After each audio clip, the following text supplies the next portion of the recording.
You know, every government, throughout all of history, insists that its money is safe, that its promises are good forever. But what if they're wrong? What if the very ground beneath our financial world is way more fragile than we'd like to believe? Today, we're going to look at what history teaches us about what really survives when the systems we count on, well, when they break. This quote right here, it flips our entire modern way of thinking upside down. See, we tend to think that stability is normal, that it's the default. But history tells a very different story. So this is our starting point. We're not looking at some freak accident. We're studying a pattern that happens over and over again. So, this is the absolute key to understanding everything else. What is money, really? It isn't some law of nature, like gravity. It's just a social agreement. It's a shared story that we all agree to believe in, that this piece of paper or that number on a screen has value. And like any story, like any belief, it can be shattered.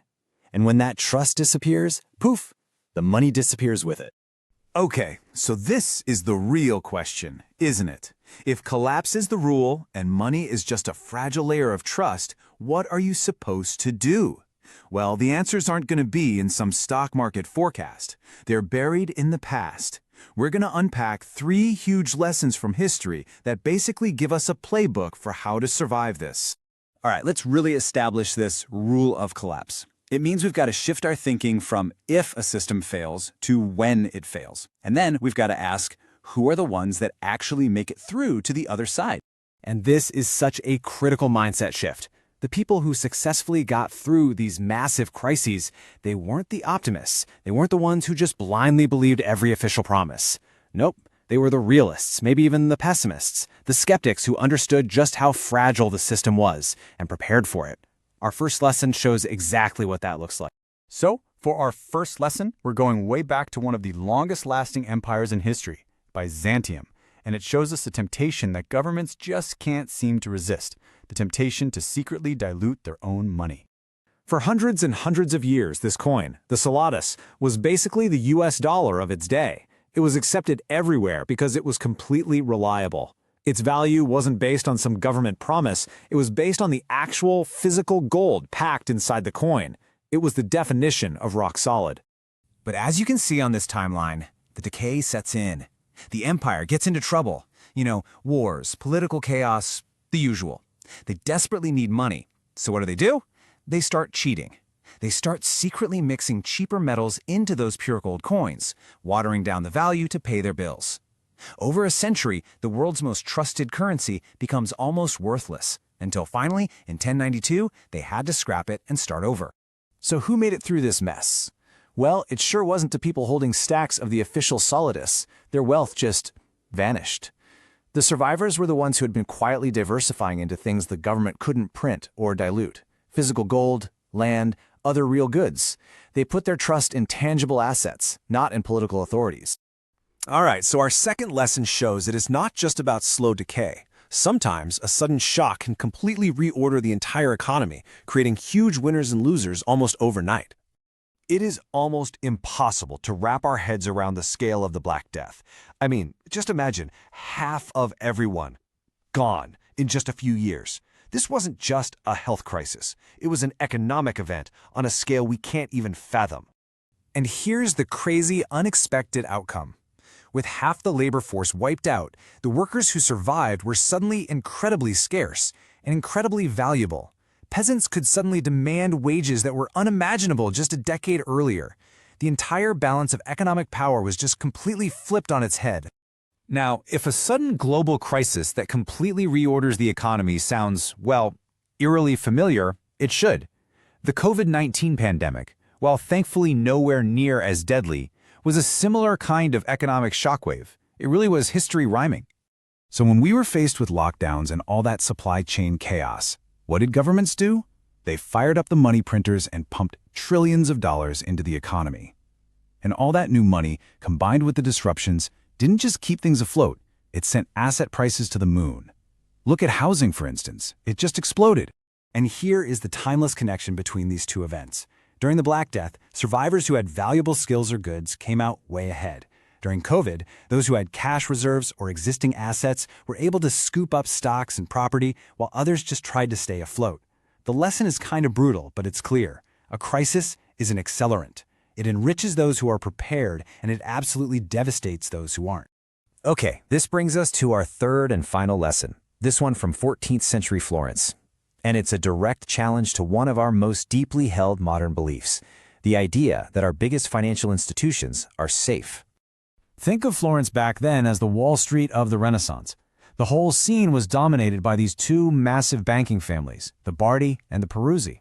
They were, for all intents and purposes, the too-big-to-fail behemoths of their day. They were seen as unshakable pillars of the entire European economy. A huge chunk of their business was lending money to kings, and their biggest client by far was King Edward III of England. He borrowed a staggering 1.5 million gold florins, mostly to pay for his wars. The banks basically concentrated all of their risk into this one, single, incredibly powerful client. And then, the thing that wasn't supposed to happen, happened. The king couldn't pay his debts. He defaulted. And just like that, the too big to fail banks failed. They collapsed in the most spectacular way, wiping out the savings of countless ordinary people and plunging the region into a massive depression. Turns out their size didn't make them safe, it just meant they made a bigger crater when they finally fell.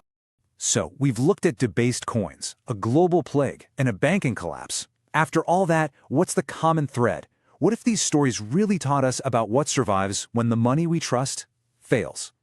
It really all boils down to this simple three-part playbook. First, from Byzantium, we learn to doubt official promises. Be skeptical of the money itself. Second, from the Black Death, build real reserves. Have assets or skills that have value before a crisis hits. And third, from Florence, diversify your trust. Never, ever put all of your faith in a single institution, no matter how invincible it might seem. Ultimately, what this all means is that we have to redefine what wealth really is. It's not the number in your bank account, it's your ability to withstand a shock. It's resilience. It's having options when everyone else has run out of them. That is the real wealth, the stuff that has enduring value through the centuries. And that leaves all of us with a final question to think about. History shows, again and again, that every system built on trust eventually breaks. So, when the next crisis comes and all those official promises prove to be hollow, what will you be relying on? Who or what have you really put your trust in? Let's talk about something we all handle every single day, but maybe don't think about enough: money. What happens when that thing, the very foundation of our entire economy, just breaks? Today, we're going to dig into the wreckage of history's biggest financial collapses to see what timeless lessons are hiding there. So let me just start with a pretty blunt question. What if the cash in your wallet, the balance in your bank account, just poof, became worthless tomorrow? I know, it sounds like something out of a wild disaster movie, but believe it or not, it's a script that is played out for real, again and again, all throughout history. And that's the thing. This isn't some sci-fi fantasy. It is a historical pattern. It repeats itself, from ancient Rome all the way to countries in the headlines today. And the lessons from these meltdowns, well, they're pretty brutal, but they're also absolutely vital if we want to understand the world we're living in right now. So before we jump into the train wrecks, let's get down to what money really is, because it's so much more than just paper or coins, right? At its core, money is a shared belief. It's a social contract. It's all of us agreeing that this stuff will be worth something tomorrow. Today, we're going to explore what happens when that promise gets shattered. Okay, our first stop is a classic. I like to call it the printing press trap. The story is almost always the same. A government gets into trouble, it's desperate, and it finds what looks like a magic wand. Hey, let's just print more money. But as we're about to see, that magic wand, it often leads straight to ruin. A perfect case study for this is the American Civil War. It wasn't just fought with guns, it was a full-on financial war too.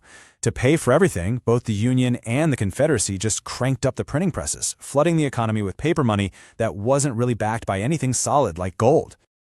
While the North's greenback managed to squeak by, but the South's grayback, that's a whole different story. With no real economy to back it up, the Confederacy basically printed its currency into oblivion.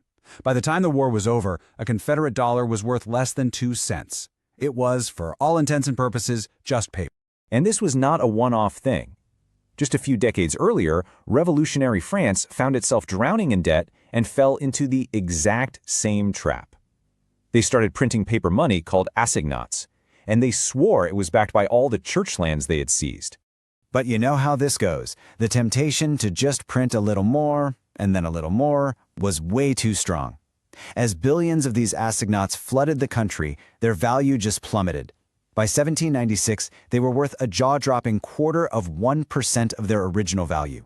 The government literally had to hold a public ceremony to smash the printing plates just to stop the bleeding.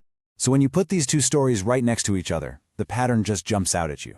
It didn't matter what they said the money was backed by. Faith in a new nation, confiscated land, whatever. The root problem was identical. Massive, out-of-control printing. And the outcome? Total collapse. So who made it through? The people who held real, tangible stuff. Things you can't just create out of thin air. Okay, let's jump forward to our own era. The printing press is still very much a thing, but modern financial collapses have gotten, well, more complicated. Now they're often supercharged by global debt and the crazy tangled web of our banking systems.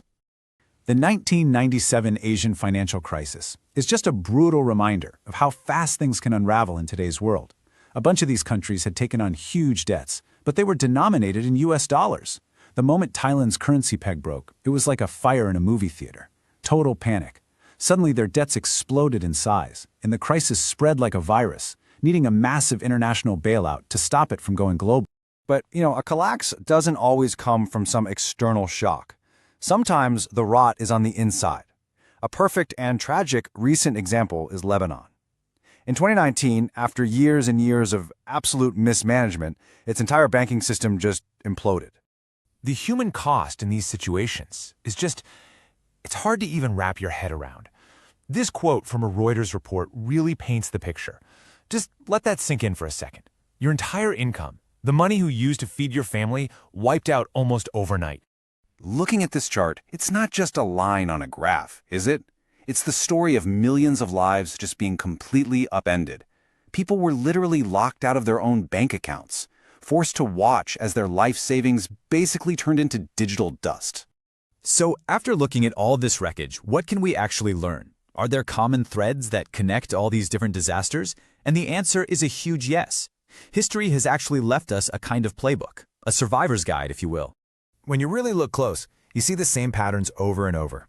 That temptation to devalue your money, like we saw in France and with the Confederacy. The absolute trap of foreign debt that caught Asia. And the really hard lesson from Lebanon. Your money in the bank isn't nearly as safe as you think it is. It all points to one big, undeniable truth.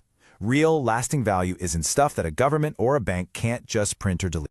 And that brings us to a much deeper question, really. When all the financial systems we put our trust in fall apart, what is actually left? What is real value, anyway?